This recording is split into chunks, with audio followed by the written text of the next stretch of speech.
ఇది ఒక మామూలు సంక్షోభం కాదు. ఇది ఒక రాక్షస పరిపాలన, ఒక సైకో పరిపాలన. మనం పురాణాల్లో వాటిలో చదివాం ఏదో రాక్షస పరిపాలనలో అని. కానీ వాటి చదివిన దానికంటే కూడా ఇక్కడ మనం ప్రత్యక్షంగా చూస్తున్న దాని ముందు అవి అసలు దిగదుడుపు అనిపిస్తుంది ఇవాళ ఉన్న ఈ యొక్క రాక్షస పరిపాలన ఇక్కడ. అందుకే నాకు ఒక పద్యం గుర్తు వస్తుంది. అంతేలే పేదల గుండెలు అసురుల నిండిన కొండలు, శ్మశానమున శశికాంతులలో చలిబారిన వెలి రాబండులు. అంతేలే పేదల కన్నులు వినమ్రములు వితల వ్రణంబులు, తుఫానుకు బెడిసిన గోమాత కన్నుల చెమ్మలు. అంతేలే పేదల బ్రతుకులు తిరిపొమ్మన పిడికెడు మెతుకులు తెలివారని, దీర్ఘ ఆర్తిలో తల పగిలేటి తలపుల గతుకులు అని. ఇవాళ మనం గతుకులు చూస్తున్నాం ప్రతి ఒక్కళ్ళ జీవితాల్లో. ఎక్కడ అభివృద్ధి లేదు. మన రాష్ట్రం చూస్తున్నాం ఇవాళ. మరి ఆనాడు ఎన్టీ రామారావు గారు, చంద్రబాబు నాయుడు గారు తర్వాత మన ఉనికిని కాపాడారు, మన ఉనికిని చాటారు ప్రపంచానికి. అటువంటిది ఈనాడు చూస్తున్నాం ఎంత దుర్భర పరిస్థితుల్లో మన రాష్ట్రం ఉందో. ఈనాడు చూస్తున్నాం మనం. మరి ఈ యొక్క ఏదైతే ఒక అసమర్థ పాలన, చెత్త ప్రభుత్వం, అలాగే ఒక రాజధాని లేని రాజ్యం, బాధుడు ఇదేం కర్మ. వైసీపీ ప్రభుత్వం వచ్చాక 4 రోజుల్లో సంవత్సరంలో పోలవరాన్ని పూర్తి చేస్తాను ప్రగల్భాలు పలికి 4 ఏళ్ళు అవుతున్నా కూడా ఇప్పటి వరకు దాన్ని పూర్తి చేయలేని చేతగాని ప్రభుత్వం ఉండడం మన రాష్ట్రానికి పట్టిన ఒక మన దురదృష్టం, కర్మ. అలాగే మన ఇప్పటిదాకా ఈ యొక్క 5 సంవత్సరాల్లో సుమారుగా ఒక 13 లక్షల కోట్ల రూపాయలు అప్పు చేశారు. అభివృద్ధి లేదు. అసలు ప్రభుత్వ ఉద్యోగాలకు కూడా జీతాలు ఇవ్వలేని పరిస్థితి. ఆ తర్వాత మళ్ళీ మనం చూస్తున్నాం అప్పులు పుడితే కానీ ప్రభుత్వ ఉద్యోగులకి జీతాలు ఇవ్వలేని పరిస్థితి. అలాగే ఈ యొక్క 2 లక్షల మంది తాతలు అవల యొక్క పెన్షన్ని రద్దు చేయడం జరిగింది. అలాగే వాళ్ళు చూస్తే మనం మాత్రం ఈ గంజాయి పెంచడంలో, ఈ డ్రగ్ మాఫియాలో మనం మాత్రం దేశంలో మొదటి స్థానంలో ఉన్నాం. అలాగే ఈ ఇంటి పన్ను, చెత్త పన్ను వేసి మధ్యతరగతి ప్రజల యొక్క నంటి వెనకొడుతుంది ఈ వైసీపీ ప్రభుత్వం. అలాగే ఈ యొక్క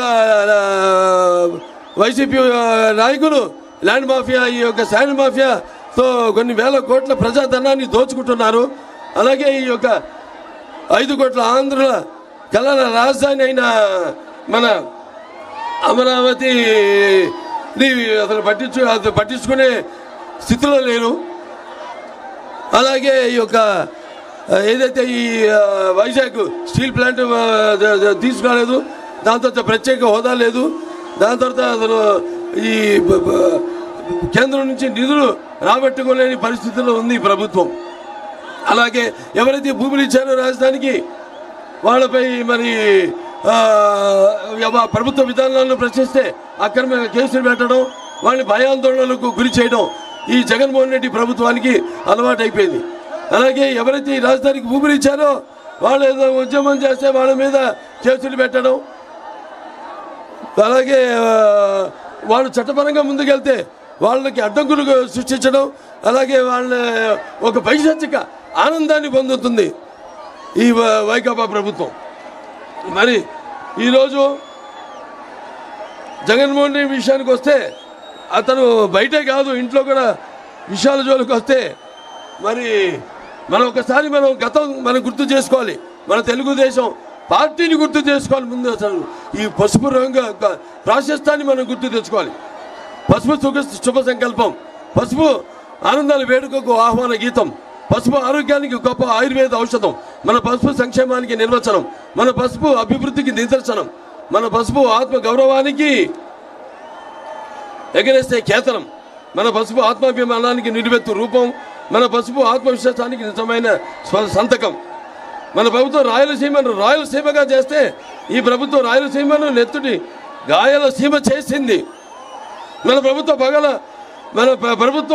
పగల సెగలను చల్లార్చి రాయలసీమను శాంతి నికేతంగా మారిస్తే ఈ ప్రభుత్వం కత్తులు మనల మీద నెత్తులను చిందించింది. మన ప్రభుత్వం కాలువల్లో కృష్ణమ్మను ప్రవహింపజేసి పీటలు వారిన రాయలసీమ బీడు భూములను సస్యశ్యామలం చేసింది. ఈ ప్రభుత్వం ముఠాకక్షలను పెంచి పోషిస్తూ కాలువల్లో నెత్తుటి వరదలు పారించింది. మన ప్రభుత్వం అభివృద్ధికి పెద్దపీట వేసి కియా లాంటి భారీ పరిశ్రమలను, ఐఐటి లాంటి జాతీయ విద్యా సంస్థలను నెలకొల్పితే ఈ ప్రభుత్వం వాటిని అభివృద్ధి చేయకపోగా వాటిని నిర్లక్ష్యంతో నిర్వీర్యం చేసింది.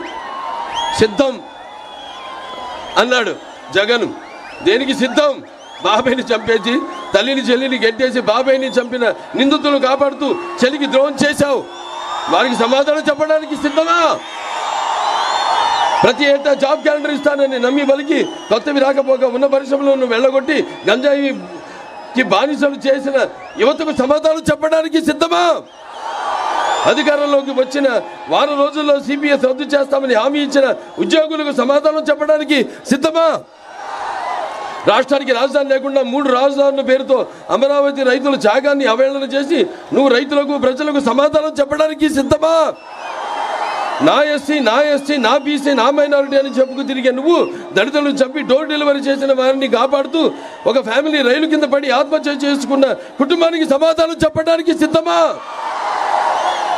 10వ తరగతి చదివే అబ్బాయి తన అక్కని వేధిస్తున్నాడని అడిగితే పెట్రోల్ పోసి సజీవ దహనం చేసిన కుటుంబాలకు కన్నీళ్లు తుడవడానికి సిద్ధమా? పోలవరాన్ని గోదావరిలో కలిపేసి నిన్ను నీ ప్రభుత్వాన్ని బ్లాక్ లిస్ట్లో పెట్టిన కాంట్రాక్టర్లకు బిల్లులు ఇవ్వడానికి సిద్ధమా?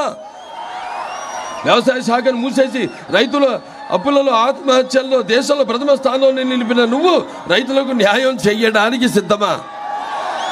ఆర్టీసీ కరెంటు ఛార్జీలు పెంచి ఇంటి పన్ను, నీటి పన్ను, ఆస్తి పన్ను, ఆఖరికి చెత్త పన్ను పెంచేశావు. ఈ పన్నులు తగ్గించడానికి నువ్వు సిద్ధమా? మాయలు మోసాలకు మళ్ళీ సిద్ధమా? అరాచకాలకు అక్రమాలకు మళ్ళీ సిద్ధమా? రాబోయే 100 ఏళ్ల నాటి ప్రజలకు దొరకకుండా ఇసుక పాత్రలు తవ్వడానికి మళ్ళీ సిద్ధమా? లేకపోతే ఈ చీప్ లిక్కర్తో బ్రాండ్ మద్యాన్ని వరదలుగా భావిస్తూ మరో 1,00,000 కోట్ల దోపిడీకి మళ్ళీ సిద్ధమా? ఈ ప్రభుత్వం తయారు చేయించిన కల్చి మద్యాన్ని తాగించి వేల లక్షల మంది ఆడపడుచులు తారి బొట్లను తెంచడానికి మళ్ళీ సిద్ధమా? సిద్ధం పేరుతో ప్రభుత్వం ధనం 1,600 కోట్లతో హోల్డింగ్ ఏర్పాట. ఈ నిధులను పెడితే అన్నమయ్య డ్యామ్ గేట్లు వచ్చేసేవి. హంద్రీనీవా కాలువ అధునీకరణ పూర్తయ్యేది. మీకు అభివృద్ధి కావాలా? అరాచకం కావాలా? మీకు సంక్షేమం కావాలా? విధ్వంసం కావాలా? మీకు సమర్థ పాలన కావాలా? రాక్షస పాలన కావాలా? మీకు స్వర్ణ యుగం కావాలా? చీకటి రాజ్యం కావాలా? మీకు స్వర్ణ యుగం కావాలా? చీకటి రాజ్యం కావాలా? మీకు కన్స్ట్రక్షన్ కావాలా? డిస్ట్రక్షన్ కావాలా? సిద్ధం అన్నావు కదా.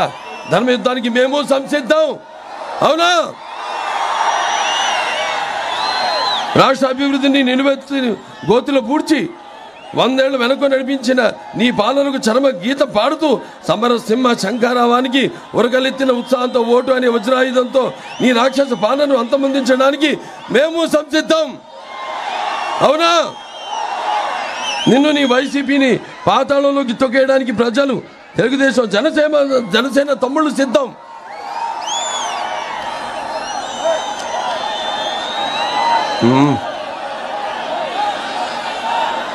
సోదరుడు పవన్ కళ్యాణ్, మనం ఒకటయ్యాము.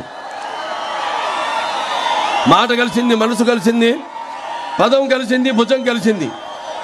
మన ఇరువురి సంఘటిత శక్తిని అడ్డుకునే శక్తి ఎవరికి లేదు. తెలుగుదేశం జనసేన కలయిక ఒక నిప్పుల ఉప్పెన. తెలుగుదేశం జనసేన అరాచకాన్ని నిర్మూలించే ఒక అగ్నిపర్వత విస్ఫోటం. అక్రమాల, అరాచకాల రాక్షస రూపాన్ని పూలగొట్టే ఒక పాశుపతాస్త్రమే. చివరిగా ఒక మాట చెప్తున్నాను. ఓటరన్నా నువ్వు ఇప్పుడు దాకా నమ్మి ఎక్కింది వైసీపీ అనే కొయ్య గుర్రాన్ని. నిన్ను మాయ చేసి మభ్యపెట్టి అటు ఇటు ఊపిందే కానీ అభివృద్ధి చేయలేదు. తెలుగుదేశం జనసేన కలయిక వాయు మనోవేగాలతో పరుగులు తీసే పంచకళ్యాణి గుర్రం. అది నిన్ను సంక్షేమ రాజ్యంలో చేరుస్తుంది, చీకటి నిండని మీ బ్రతుకుల్లో అద్భుతమైన వెలుగులు ఇస్తుందని తెలియజేసుకుంటూ అందరు కూడా ఇలాగే ఒక సంఘటిత శక్తిగా ఉండి మరి ఈ యొక్క ఏదైతే మనం కోల్పోయామో మన ఉనికిని దాన్ని మళ్ళీ మన రాష్ట్రానికి పునర్వైభవం తీసుకురావాలని మళ్ళీ మనమంతా సువర్ణాక్షరంతో ఈ ఉద్యమంలో చరిత్రలో లిఖించబడేలా ఒక స్వర్ణ యుగాన్ని మనం సృష్టించుకోవాల్సిన బాధ్యత మన ప్రతి ఒక్కరి బుద్ధ స్కంధాలమై ఒక అందరూ పౌరులుగా అది ఉందని మీ అందరూ తెలియజేసుకుంటూ నేను సెలవు తీసుకుంటున్నాను. జై భారత్, జై